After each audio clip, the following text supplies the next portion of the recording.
북한의 3차 정찰 위성 발사와 이에 따른 우리 정부의 9.19 군사합의 효력 정지까지 만 하루도 안 돼 이 모든 일이 벌어졌죠. 긴박했던 순간들 국방부 출입하는 정치부 권영봉 기자에게 더 자세히 들어보겠습니다. 어서 오십시오. 북한이 정찰 위성을 궤도에 진입시켰으니까 이거 성공했다라고 봐야 합니까? 네, 이거 발사의 성공과 위성의 성공으로 나눠서 생각을 해야 됩니다. 네. 단순히 궤도 진입만으로 성공했다 이렇게 평가할 수는 없다는 건데요. 지상 기지국과 신호 송수신이 이루어져야 하고 지상을 촬영한 사진과 영상도 제대로 발신이 돼야 합니다. 북한은 지금 괌 미군 기지까지 촬영을 했다고 주장하고 있습니다. 이거 근거가 있는 겁니까? 주장에는 근거가 있어야겠죠. 근데 이 주장일 뿐이고 아직 촬영한 사진이나 영상을 공개한 건 아닙니다.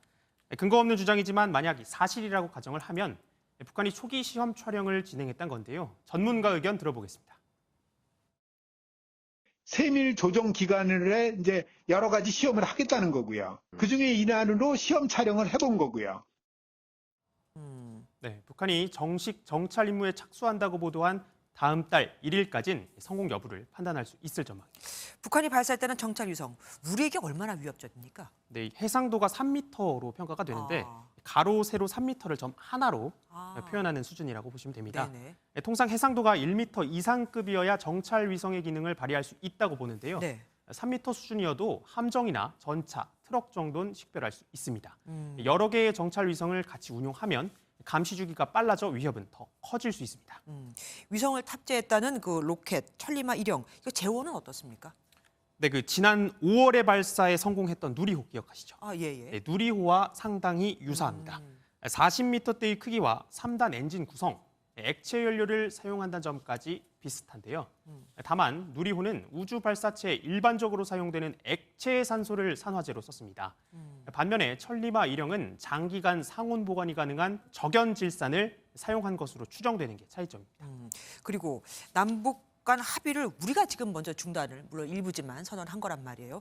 굉장히 이례적이지 않습니까? 네, 그렇습니다. 이례적입니다. 이 남북 당국 간 합의가 최초로 이뤄진 건 지난 1971년인데요. 이번 일부 효력 정지가 우리가 먼저 남북 합의 이행 중단을 선언한 첫 사례입니다. 현재 총 258건의 합의는 상당수가 이행되지 않거나 북한이 일방적으로 파기해버려 우리만 지키고 있는데요. 네. 이를 고려해 북한의 태도 변화를 이끌어내기 위해 기간을 정해 일부 효력을 정지한 것이란 분석이 나옵니다. 그런데 효력 정지를 한다라고 하는 게 아니라 거기에 하나 덧붙였습니다.